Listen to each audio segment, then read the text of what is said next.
마가복음 11장 1절에서 11절.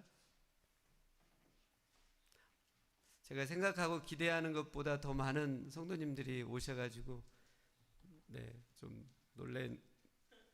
놀래고 하나님께 감사합니다.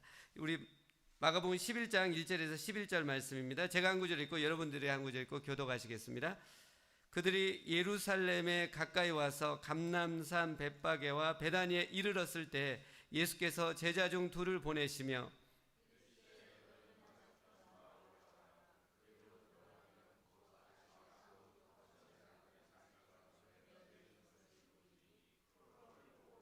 만일 누가 너에게 왜 이렇게 하느냐 묻거든 주가 쓰시겠다 하라. 그리하면 즉시 이리로 보내리라 하시니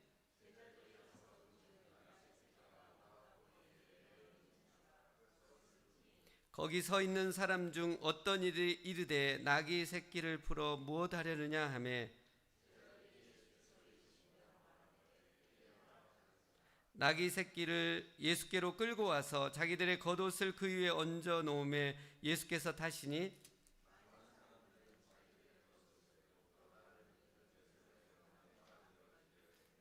앞에서 가고 뒤에서 따르는 자들이 소리 지르되 호산나 찬송하리로다 주의 이름으로 오시는 이여.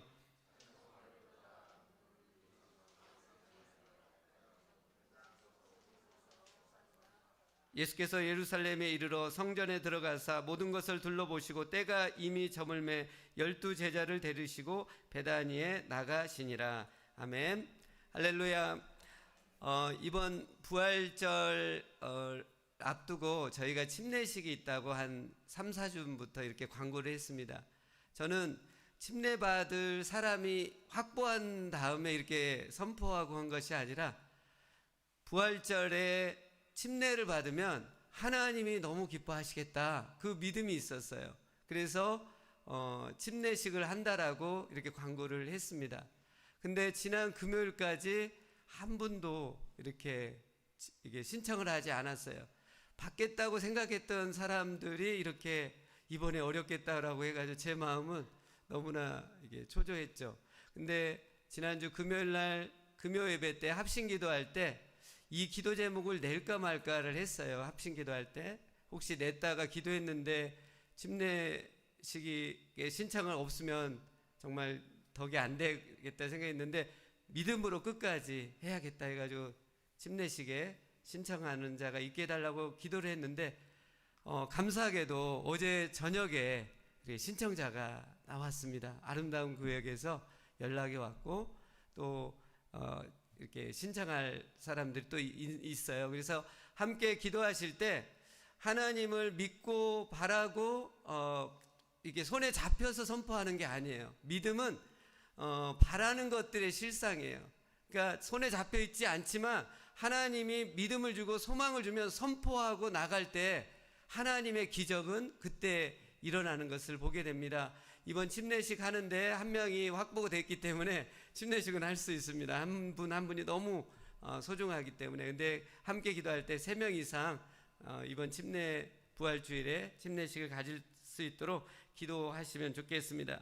저는 이번 일을 보면서 하나님을 믿고 하나님의 소망을 바라면서 간절히 그것을 소망하고 기도할 때 하나님의 기적의 역사는 일어난다라고 생각을 갖게 되었습니다. 이렇게 고난주간 특별 새벽 기도에 간절한 마음을 가지고 이 자리에 오시는 자체가 하나님을 향한 소망함이 있고 간절함이 있기 때문에 이번 특세를 통해서 하나님께서 우리 각자 가운데 주시고자 하는 은혜와 역사가 있으리라 생각되고 그런 복을 우리 모두가 함께 경험하길 원합니다. 고난주간과 부활주일은 일주일의 짧은 시간입니다. 근데 복음서에서 차지하는 그 비중은 매우 큽니다. 사복음서의 이 일주일간 고난주간의 그 분량을 보면은 마태복음에서는 25%, 4분의 1입니다. 마가복음에서는 31%입니다. 누가복음에서는 20%, 요한복음에서는 무려 43%를 차지하고 있습니다. 예수님의 33년의 생애 속에서 고난주간 이 일주일의 시간이 40%를 차지한다는 것은 예수님이 고난주간 일주일의 삶 속에서 어떤 삶을 사셨는지 우리가 살펴보면서 우리를 위해서 희생당하신 그 예수님의 삶을 우리가 마음으로 삶 속에서 실천함을 통해서 살아갈 수 있는 은혜가 있기를 원합니다. 그래서 오늘 고난주간 첫 날로 우리가 예수님이 어떤 삶을 사셨는지 보시면서 은혜를 받기를 원합니다. 예수님은 30세까지는 갈릴리에서 요셉과 마리아의 큰아들로 목수로 이렇게 지내셨습니다. 이제 30세에 세상에 자신을 드러내시면서 인류를 구원하기 위한 공적 사역, 공생애를 시작하십니다. 그리고 예수님은 3년여의 공적 사역을 마무리하시고 이제 예루살렘의 성에 올라가서 일주일간의 고난의 그 시간을 겪으면서 온 인류를 위해서 십자가를 짊어지시고 희생당하신 이 구원의 사역을 완성하시는 것들을 볼 수 있습니다. 고난주간은 주일부터 시작하죠. 사실 오늘은 월요일인데 어제 주일부터 시작을 합니다. 예수님께서 베다니에서 주일날 어린 나귀 새끼를 타고 예루살렘에 입성을 하면서 고난주간은 시작을 합니다. 오늘 성경 본문은 베다니에서 예수님이 어린 나귀를 타고 예루살렘에 올라가고 있는 내용을 담고 있습니다. 그러면 오늘 이 성경 본문을 통해서 하나님께서 우리에게 교훈으로 주시고자 하는 것은 뭐냐면 우리는 겸손히 예수님을 모시는 삶을 살아야만 합니다. 이 고난주간을 시작하면서 우리는 겸손히 예수님을 모시는 삶을 살아야 합니다. 여러분은 요즘 겸손히 예수님을 모시며 살고 있습니까? 정말 삶 속에서 겸손히 예수님을 모시며 살고 있습니까? 어떻게 우리는 겸손히 예수님을 모시는 삶을 살 수 있을지 오늘 성경 본문을 통해서 살펴보길 원합니다. 오늘 읽었던 마가복음 11장 2절에서 7절을 보시면 예수님은 한 번도 타보지 않은 어린 나귀를 타고 예루살렘 성에 입성을 하십니다. 성경에서 나귀는 겸손과 평화를 상징합니다. 그래서 예수님께서 어린 나귀를 타시고 예루살렘에 올라가신 것은 세상 왕들과는 다르게 예수님은 겸손과 평화의 왕으로 이 세상에 오셨고 마지막 남은 인류 구원의 역사를 이루시는 끝까지 예수님은 겸손과 평화의 왕의 그 모습을 보여주고 있습니다. 예수님은 이 땅에 겸손히 오셨죠. 그리고 예수님은 이 땅에서 겸손히 사셨습니다. 그리고 예수님은 죽으시는 그 순간까지도 겸손히 죽으셨습니다. 이 일을 통해서 예수님은 하나님과 우리 사이에 평화와 화평의 역사를 만들어 놓으셨습니다. 마지막으로 예루살렘 성으로 올라가는 그 순간까지도 예수님은 어린 나귀를 타고 올라가시면서 겸손을 끝까지 보여주고 있습니다. 그때 이스라엘 사람들은 예수님을 자기를 로마 압제에서 해방시켜줄 민족의 왕으로 또 옛 다윗 왕의 나라의 영광을 되찾기 위해서 예수님을 향해서 환호하면서 왕으로 추대하고 있습니다. 오늘 본문하고 같은 본문이 있는 평행 본문이라고 하는데요. 요한복음 12장에 보면 이스라엘 사람들은 예수님이 예루살렘 성을 향해 올라가실 때 종려나무를 꺾어서 환호하고 흔들며 예수님을 맞이했습니다. 종려나무는 유대인들에게 승리와 번영을 상징하는 것입니다. 그래서 왕이나 승리한 장수가 돌아왔을 때 종려나무를 꺾어서 흔들며 환호하고 맞이했던 것이죠. 이스라엘 백성들은 그동안 예수님께서 수많은 기적들을 보여주시면서 그들 안에 예수님을 자기 민족을 구원할 위대한 왕으로 예수님을 몰고 가는 것을 보게 됩니다. 예수님은 온 인류를 구원하시기 위해서 예루살렘 성으로 올라가실 때 세상 왕들과 같이 말을 타고 위엄 있게 백마를 타고 최고의 화려하고 권위 있는 모습으로 올라가실 수 있는 충분한 자격이 되십니다. 하지만 예수님은 끝까지 겸손히 어린 나귀를 타고 입성하셔서 하나님과 사람 사이의 평화를 만드시고 구원을 이루시는 것을 보게 됩니다. 평화가 구원이에요. 그러니까 평화를 이루려면 겸손해야 돼요. 끝까지, 죽는 그 순간까지 우리 안에 있는 교만함들을 꺾어내는 것이 예수님의 삶을 통해서 보는 것입니다. 왜 우리 안에 불화가 있고 왜 우리 안에 하나님의 역사가 안 나타날까요? 교만하니까 그래요. 우리 안에 평화를 향한 몸부림이 없기 때문에 문제가 생기고 막히게 되고 하나님의 역사가 일어나지 않는 것입니다. 근데 예수님은 끝까지 겸손 어린 나귀를 타면서까지 마지막 고난 주간 그 시점까지 끝까지 가셔서 결국 평화를 내는 것들을 볼 수 있습니다. 어린 나귀는 화려하고 멋진 백마에 비해서 볼품이 없습니다. 하지만 겸손과 평화를 상징하는 어린 나귀는 온 인류의 구원자 되시는 예수님을 태우고 예루살렘에 올라가는 영광을 얻게 됩니다. 여러분, 삶들 가운데 예수님을 태우고 삶을 살아보신 적이 있으신가요? 온 인류의 구원자 되시는 예수님을 모시고 올라가 보신 적이 있으신가요? 우리 신앙생활 가운데 다시 한번 이런 회복이 있기를 원합니다. 우리 미주리주 주지사나 또 시장님이나 또 이 나라의 대통령을 모시고 우리가 그분들을 모시고 간다면 가문의 영광이라고 생각할 겁니다. 하물며 만왕의 왕 되신 예수님께 내가 어린 나귀와 같이 영광스럽게 사용된다고 한다면 이것은 영원한 우리 가문의 영광이 될 것입니다. 오늘 이 고난주간을 시작하면서 이런 회복들이 우리 안에 일어날 수 있기를 원합니다. 예수님께서 백마 대신에 어린 나귀를 사용하신 걸 보면 예수님은 세상에 화려하고 멋지고 권력 있고 성공 있는 사람들을 쓰시는 것이 아니라 겸손한 사람, 평화를 추구하는 사람을 통해서 귀히 여기시고 영광스럽게 사용하신다는 것을 보게 됩니다.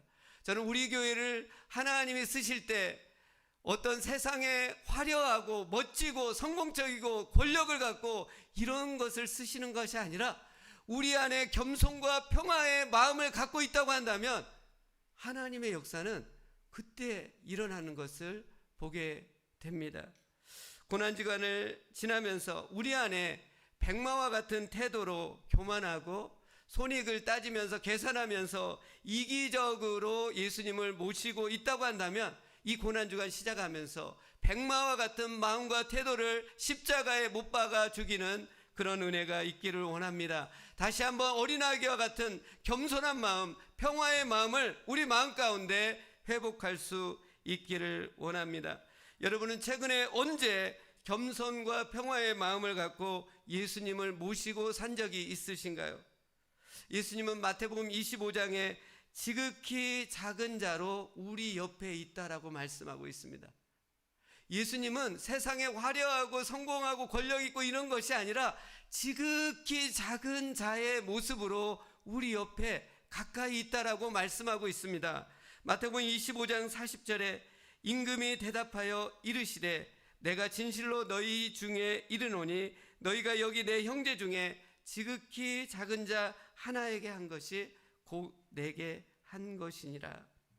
예수님께서 지금 이 말씀하시는 것은 영광 중에 이 세상을 천사들과 함께 와서 심판하려고 하실 때 민족을 사람을 양과 염소로 구분하는 것처럼 심판하실 때 예수님은 지극히 작은 자에게 우리가 먹을 것을 주고 마실 것을 주고 입을 것을 주고 또 나그네와 같은 사람을 환대하고 또 아플 때 돌보고 감옥에 갇혀 있다는 것은 그 사람이 어려운 가운데 위기 가운데 사방으로 우겨싸움을 당하고 있는 사람을 방문해서 위로할 때 그것이 바로 내게 한 것이라고 예수님은 말씀해 주고 있습니다. 그러기에 우리가 겸손히 예수님을 모신다는 것은 우리 옆에 가까이 있는 지극히 작은 자를 잘 모시는 것과 같습니다. 우리 옆에 가까이 있는 사람이 누가 있을까요? 우리 옆에 있는 배우자, 예수님이 주신 지극히 작은 자 아닐까요? 우리 옆에 있는 자녀들, 우리 옆에 있는 교인들, 우리 옆에 있는 친구, 직장 동료들, 예수님이 우리에게 붙여주신 작은 자입니다. 그들을 어떻게 우리가 대하고 섬기느냐가 곧 예수님께 대하는 거라고 예수님은 말씀해 주고 있습니다. 저는 우리 모두에게 하나님의 은혜가 임해서 우리의 좀 영적인 눈이 열려서 우리 가까이 있는 배우자, 자녀들, 교인들, 이웃들, 친구들, 직장 동료들 안에 있는 예수님의 그 모습을 볼 수 있기를 원합니다. 예수님의 모습이 그들 안에 보일 때 우리는 그들에게 예수님처럼 대해줄 수 있습니다. 그런 은혜가, 영적인 눈이 오늘 이 예배를 통해서, 기도함을 통해서 깨어날 수 있기를 원합니다. 골로새서 3장 23절에 무슨 일을 하든지 마음을 다하여 주께 하듯 하고 사람에게 하듯 하지 말라. 무슨 일을 하든지 어떤 사람을 만나든지 사람에게 대하듯 하지 말고 그리스도께 대하듯 하라고 말씀하고 있습니다. 저는 사역자로 살아오면서 저와 사람들과의 인간관계 속에서 문제가 생기는 일들이 있습니다. 연약하기 때문에 사람이, 그리고 죄성이 있기 때문에 고의적으로나 실수적으로 인간관계 속에서 문제가 생기고 불화가 생기는 일들이 있었습니다. 왜 없겠습니까? 근데 제가 간직했던 그 철칙이 있는데, 그런 인간관계 속에서 문제가 생기면 겸손과 평화로 이 문제를 해결해 가는 거였습니다. 겸손히 먼저 연락을 드립니다. 그리고 찾아가서 용서를 구했습니다. 한 번 찾아가서 안 되면 두 번 찾아갔고, 두 번 찾아가서 안 되면 세 번 찾아갔습니다. 세 번 찾아가서 안 되면 네 번 찾아갔고, 네 번 찾아가서 안 되면 다섯 번 찾아갔습니다. 언제까지 해야 할지 모르겠어요. 계속 찾아갔습니다. 찾아가면서 여러 고민이 있습니다. 찾아갈 때마다 그런 고민이 생겼어요. 혹 내가 가서 이렇게 한다고 그 사람이 마음이 풀릴까? 더 마음을 닫고 외면하거나 냉대하면 어떻게 하지? 또 굳이 계산을 해잡으면 내가 잘못한 것이 그렇게 많지 않은데 내가 꼭 이렇게까지 해야 하나? 어떤 데 10번 이상도 찾아간 적이 있어요. 그런 생각이, 고민이 들 때마다 평화를 위해 죄 없으신 예수님께서 십자가에서 희생을 당하신 것, 그것을 생각하고 묵상하면서 기도하며 또 기도하며 찾아갔습니다. 또 하나님께서 저를 사역자로 또 전도하고 화목을 맺는 이 일들을 위해서 저를 부르셨기 때문에, 저 때문에 힘들어하고 고통 가운데 있는 사람이 있다라는 것은 예수님의 마음이 찢어지지 않을까? 그래서 저의 알량한 자존심들 싹 내려놓고 찾아가고 또 찾아가고 용서를 구하고 했습니다. 찾아간다는 건 무엇인가요? 무릎 꿇는 거예요. 내가 낮아지는 겁니다.